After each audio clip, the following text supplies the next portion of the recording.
สวัสดีครับวันนี้ Leaflet 789 พามาติดตามพิธีลงนามความร่วมมือนะครับกับโครงการประกันภัยความเสี่ยงภัยไซเบอร์นะครับที่เป็นการร่วมมือกันระหว่าง CAT และ MSIG เพื่อคุ้มครองธุรกิจจากการคุกคามทางไซเบอร์ที่สำคัญครอบคลุมไปทั่วโลกด้วยครับ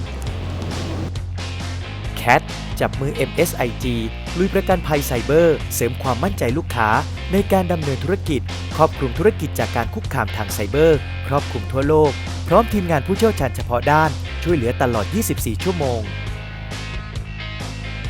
วันที่เราลงนามความร่วมมือนะครับระหว่าง CAT Telecom นะครับภายใต้ Product ของเราที่ชื่อว่า Cyfence นะครับกับทางบริษัท KSIG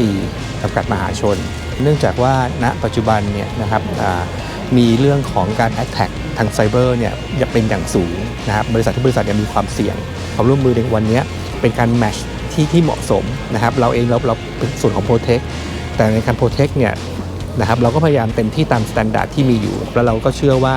ธุรกิจนี้จริงๆแล้วเนี่ยการป้องกันความเสี่ยงไปอีกมุมมองหนึ่งที่มีความสำคัญในส่วนของ MSIG เองนะครับก็เข้ามามีส่วนร่วมในโครงการนี้ก็คือเข้ามารับประกันในเรื่องของตัวประกันภัยไซเบอร์นะครับส่วนประกันภัยไซเบอร์จริงๆแล้วในเมืองไทยก็มีมาระยะหนึ่งแล้วนะครับเพียงแต่ว่ายังไม่มีคนที่เข้าใจในหลักการ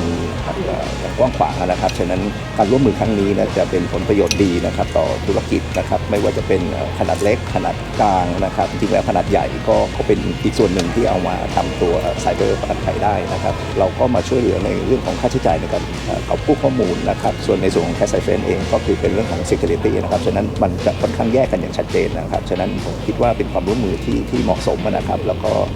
ถูกต้องเลยนะครับว่าถูกต้องถูกเวลานะครับที่ควรจะมีเรื่องประกันเข้ามาเกี่ยวข้องในเรื่องของตัวประกันภัยไซเบอร์นะครับ